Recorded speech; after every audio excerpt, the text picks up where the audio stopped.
Hi అండి. I'm Rani Reddy, counsellor and social worker.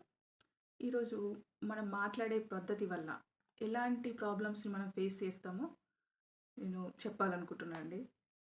నేను కొన్ని ఇయర్స్ బ్యాక్ మా ఇంటి దగ్గరలో ఒక అత్త, ఇద్దరు కోడన్లు ఉన్న ఒక ఫ్యామిలీ ఉండేది. ఇద్దరు కొడుకులు వాళ్ళకు. ఆ కోడన్లు అంటే నా ఏజ్ గ్రూప్‌లో ఉన్న కోడన్లు ఉండేవాళ్ళు. కొంచెం నాకంటే పెద్దామె, చిన్నామె ఆల్మోస్ట్ నా ఏజ్ ఉన్న అమ్మాయి ఉండేది. మేము మంచి ఫ్రెండ్స్ అయ్యాము. వాళ్ళ అత్తమ్మ గూడా నాకు చాలా క్లోజ్‌గా ఉండేది. అందరం చాలా బాగా మాట్లాడుకునేవాళ్ళం. అప్పుడప్పుడు ఎటైనా టెంపుల్స్‌కి అటు ఇటు గూడా కలిసి వెళ్ళేవాళ్ళం. బాగా క్లోజ్‌గా ఉండేవాళ్ళం.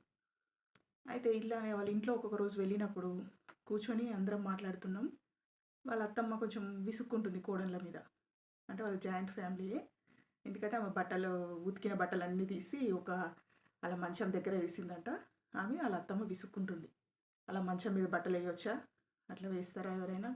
ఏదైనా టేబుల్ మీద వేసుకొని మడతబెట్టి పెట్టేసుకోవాలి అని ఆమె చెప్తుంది. చెప్తుంటే నేను ఊరుకోకుండా, అవును నేనైతే మంచం మీద వేయను బట్టలు, కుర్చీలోనే వేస్తా అని చెప్పిన. చెప్పగానే ఆళ్ళత్తమ్మ అలా ఏసుకోవాలమ్మా కుర్చీల మీద అట్లా ఏసుకోవాలి గానీ, అట్లా మంచాల మీద వేసుకోవద్దు. వేసుకొని తర్వాత మడతపెట్టి పెట్టేసుకోవాలి అని చెప్పింది. సరే అయిపోయింది ఆ రోజుకి.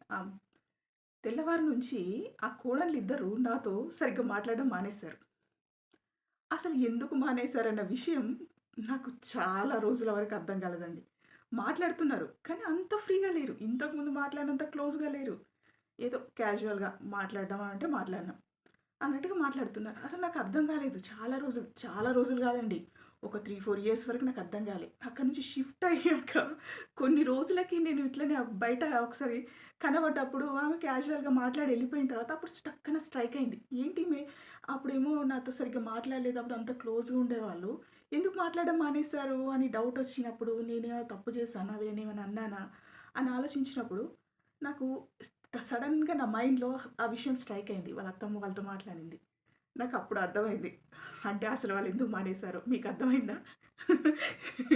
ఎందుకంటే యాక్చువల్‌గా నేనేం చేశానంటే నేను క్యాజువల్‌గా నేనేమనుకున్నా అంటే నేను చేసే పని వాళ్ళకి చెప్తున్నా అనుకున్నా. కానీ వాళ్ళ కోడళ్ళని నేనక్కడ వాళ్ళ అత్త ముందు విమర్శిస్తున్నా, ఆళ్ళను చులకన చేస్తున్నా అన్న విషయము నాకప్పుడు మైండ్‌కి తట్టలేదు. కానీ నాకు తర్వాత మాత్రం అది క్లియర్‌గా అర్థమైంది. అంటే అప్పుడు కొన్ని రోజులు పట్టింది నాకు ఆ విషయం అర్థం కావడానికి. అంటే మనం చాలా చిన్న చిన్న విషయాలు ఇట్లాంటి చిన్న చిన్న ప్రాబ్లమ్సే చాలా పెద్దవయిపోయి కూర్చుంటాయండి. అందుకే మాట్లాడేటప్పుడు చాలా జాగ్రత్తగా మాట్లాడాలి. మనం మాట్లాడే ప్రతి వర్డ్ కూడా ఎదుటోళ్ళకి ఎలా పోర్ట్రేట్ అవుతుందనేది మనం కొంచెం అబ్జర్వ్ చేసుకోవాలి.